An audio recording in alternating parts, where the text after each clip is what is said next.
I hope आप सब ठीक होंगे। आज हम पढ़ने वाले हैं डेप्रिसिएशन, प्रोविजंस एंड रिजर्व्स। ठीक है, ये होते क्या है।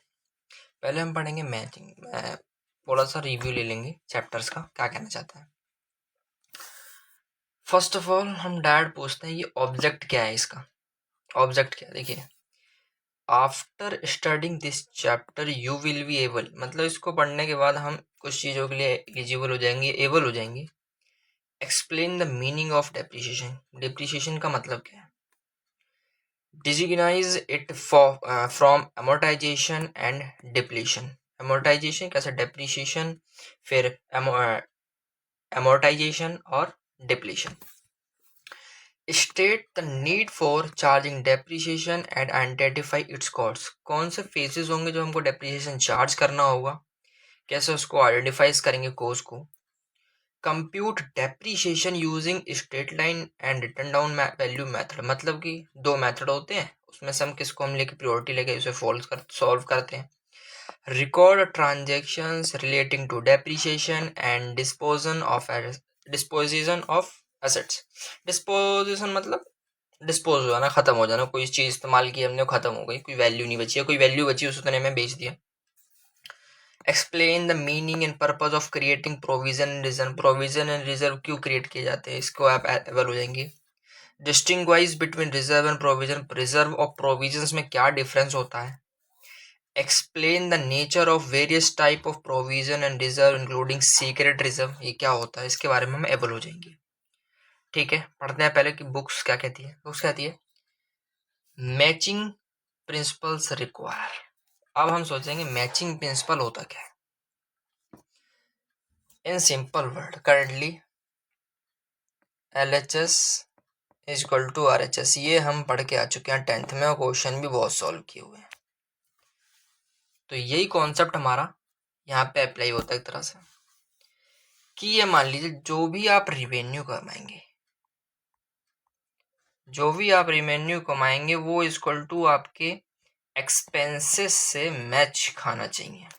अगर आपने 100 रुपये कमाए तो 100 रुपये का ही एक्सपेंस होना चाहिए। आप सोचेंगे 100 रुपये का एक्सपेंस कैसे, वो जो बैलेंसिंग फिगर होता है वो प्रॉफिट होता है या लॉस होता है।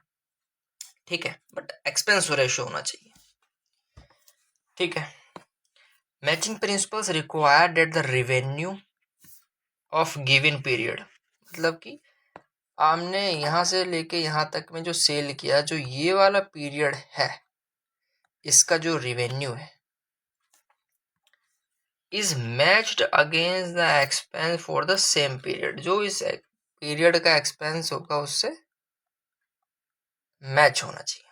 ठीक है, आगे बढ़ते हैं। This ensures ascertainment of the correct amount of profit और लॉस, मतलब कि भाई ये करेक्ट प्रॉफिट एंड लॉस को असर्टेन करने में हमको हेल्प करता है कि भाई हमने रॉ मटेरियल खरीदा, लेबर खरीदी, इन सबको ये एक्सपेंस हुआ हमारा, इसके बदले में हमने ये रेवेन्यू कमाया, तो ये नेट हमारा प्रॉफिट है। If some cost is incurred whose benefits extend to more than one accounting period, कुछ ऐसे एक्सपेंस हैं जो हमने कर दिए जिनका हमको बेनिफिट आने वाले कई सालों तक मिलता रहेगा, मतलब पार्टिकुलर अकाउंटिंग पीरियड में नहीं मिलता रहेगा। जैसे ये अगर हमारा अकाउंटिंग पीरियड है तो अगर ये अप्रैल 24 से कार्यक्रम शुरू हुआ है, मार्च 25 पे खत्म हुआ है, पर जो हमने ऐसा एक्सपेंस कर दिया यहाँ के यहाँ बीच में जिसका बेनिफिट हम ओवर द पीरियड भी उठा सकते हैं। ठीक है, ओवर द पीरियड हम उसको उठा सकते हैं। तो कहता है it is not justified to charge the entire cost as expense in the year in which it is incurred. ये कहना चाहता है, हमने क्या पढ़ा भैया, रिवेन्यू और रिवेन्यू गिवन पीरियड का मैच होना चाहिए एक्सपेंस सेम पीरियड का। समझ गए हम, जितना एक्सपेंस किया करंट पीरियड में और जितना हमने रिवेन्यू कमाया वो मैच होना चाहिए। जो बैलेंसिंग फिगर रहेगा वो प्रॉफिट एंड लॉस हो जाएगा। ठीक है, फिर ये कहता है कि आपने कुछ ऐसा खर्चा कर दिया जो कि मोर देन 1 ईयर रहेगा आपके पास। अकाउंटिंग पीरियड मतलब मोर देन, अकाउंटिंग पीरियड मतलब मोर देन। तो भाई आप एक बार में नहीं उसे चार्ज कर सकते। ये justified, not justified to charge, मतलब अपने पीएनएल में उस एंटायर एक्सपेंस को आप चार्ज नहीं कर सकते, जो कि आपका खर्चा, जो कि जिसको आप कम से कम 2-3 साल चलाने वाले हो। अब इसमें देखिए गवर्नमेंट की पॉलिटिक्स। जब नया नया हमारा प्राइवेटाइजेशन इशू हुआ, प्राइवेटाइजेशन आया हमारे देश में, नई नई कंपनियां आई, लॉ काफ़ी चेंज हुए, इम्पैक्ट हुए, तो ऐसा होने लगा कि जो डेप्रिसिएशंस है, डेप्रिशिएबल एसेट्स है, मान लो फिक्स एसेट्स, किसी आप मान लीजिए कोई बिजनेस स्टार्ट करते हैं, तो हम क्या करेंगे, कोई मशीन लगाएंगे। तो मशीन तो वन टाइम एक्सपेंस कर दिया आपने, मान लीजिए कोई मशीन आई 10 लाख रुपए की, ठीक है, ब्लैंक पेज ले लेते हैं यहाँ पे, ठीक है, हमने कोई मशीन खरीदी, हमने कोई मशीन ली 10 लाख रुपीज में।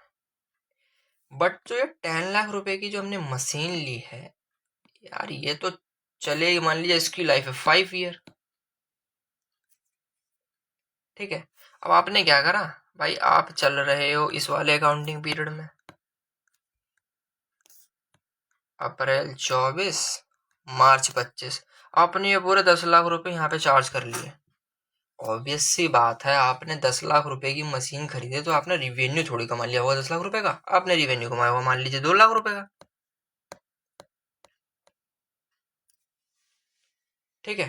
तो इससे क्या होने लगा उस टाइम पे, भाई कंपनियां लॉसेस मानने लगी, बट वो एक्चुअल प्रॉफिट था नहीं, ठीक है। भाई कंपनी लॉसेस मान लगी, जो हम इनकम टैक्स वगैरह आइडिया भरते थे उसमें दिखाया गया कि 10 लाख रुपए की मशीन परचेज करी। अब गवर्नमेंट ने सोचा यार ये तो बड़ा गड़बड़ मामला है, हमारे यहाँ इंस्टीट्यूट है ICI, the institute of accounting, the institute of chartered accountant of India, ये हमारे अकाउंटिंग स्टैंडर्ड्स, अकाउंटिंग ट्रीटमेंट को सेट करती है। फिर इनसे मिलके गवर्नमेंट ने क्या कहा कि यार कुछ तो करना पड़ेगा भाई, वरना ऐसे तो, हमने तो सोचा था देश की तरक्की होगी, ऐसे तो लोग कमा के चले जाएंगे, देश को कुछ मिलेगा नहीं। क्योंकि ऑब्वियस सी बात है, आपने 10 लाख रुपए इकट्ठे चार्ज कर लिया, मतलब आपकी कंपनी 10 लाख रुपए लॉस में चली गई, 10 लाख रुपए लॉस में चली गई, और इस लॉस को आप सेट ऑफ करेंगे कई सालों में, कई सालों में सेट ऑफ करेंगे इसको, 1 2 3 4, तो इन 5 6 सालों में तो कंपनी ने तो बहुत कुछ कमा लिया, गवर्नमेंट ने कुछ कमाया नहीं, और कंपनी इन 5 6 सालों में उठ के चली जाएगी कहीं पे और वहां सेटअप कर लेगी। तब गवर्नमेंट ने कहा नहीं नहीं नहीं नहीं, आपको क्या करना पड़ेगा, आप कोई भी एसेट्स खरीदते हैं, पहले तो भाई आगे बताएंगे, उसकी उम्र होगी 5 साल, ठीक है, उसकी कॉस्ट को आप डिवाइड कीजिए 5 साल से, फिर जो वैल्यू बचती है उसमें जो वैल्यू बचती है वो घटा के देंगे हम आपको। तो यार ये तो बढ़िया दिमाग लगाया। तो वही कॉन्सेप्ट कहा गया कि यहाँ पर वही कॉन्सेप्ट हमको जो आपको बताया गया कि भाई not justified charge the entire cost of expense in the year in which it is incurred. भाई जिस ईयर में खरीदा उस ईयर में सारा चार्ज करना है, ये जस्टिफेबल नहीं है, ठीक है। आगे घंटू करेंगे थोड़ी देर में, छोटी छोटी क्लिप रखेंगे, आपको देखने में आसानी होगी, समझने में हमारी आसानी होगी।